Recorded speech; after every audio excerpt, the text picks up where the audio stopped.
எம்ஜிஆர் அவர்கள் ஆரம்பிச்ச அந்த கட்சியை கட்டி காக்கிறது யாரு? இன்னைக்கு அந்த கட்சி எப்படி இருக்குது அதை நான் சொல்லிதான் உங்களுக்கு தெரியணுமா? அப்பாவி தொண்டர்கள் அதை வெளியில சொல்ல முடியாம வேதனையில தவிக்கிறாங்க. 2026 சட்டமன்ற தேர்தலில் யாருக்கு ஓட்டு போடணும், எப்படிப்பட்ட ஆட்சி இங்க அமையணும்னு அந்த அப்பழுக்கற்ற அந்த தொண்டர்களுக்கும் ரொம்ப நல்லாவே தெரியும். அதாவது எல்லாராலும் புரட்சி தலைவர் எம்ஜிஆர் ஆகிட முடியாது. அந்த பெருநன்ற யுக்திக்காக இந்த மாதிரி அண்ணாவுடைய திருப்பெயரை உபயோகிக்கிறது, அண்ணாவுடைய படத்தை உபயோகிக்கிறது, புரட்சி தலைவர் எம்ஜிஆருடைய படத்தை உபயோகிக்கிறது, புரட்சி தலைவரை பற்றி நாங்கள் தான் புரட்சி தலைவர் மாதிரி என்று சொல்லுவேன். பட் அதெல்லாம் எப்படி சொன்னாலும் சரி, புரட்சி தலைவர் எம்ஜிஆர் ஆரம்பித்த இயக்கம், அதே போல அனைத்து இந்திய அண்ணா திராவிட முன்னேற்ற கழகம், அவர் தான் முழுமையான அளவுக்கு சொந்தக்காரர் கட்சிக்கே.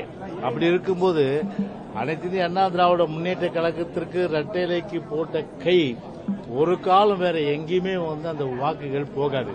அதனால எங்க தலைவர் பேர் சொல்லாம யார் அரசியல் பண்ண முடியாது, அதாவது எம்ஜிஆர் பேர் சொல்லாம. ஆனா அது உங்களுக்கு வாக்குகளா வரனா கண்டிப்பா வாக்குகளா வராது. அது மட்டும் நான் உறுதியா சொல்றேன். அது அதிமுக ஓட்டுன்றது, இரட்டை ஓட்டுன்றது காலகாலமா அந்த கைகள் அதுக்கு தான் போகும்.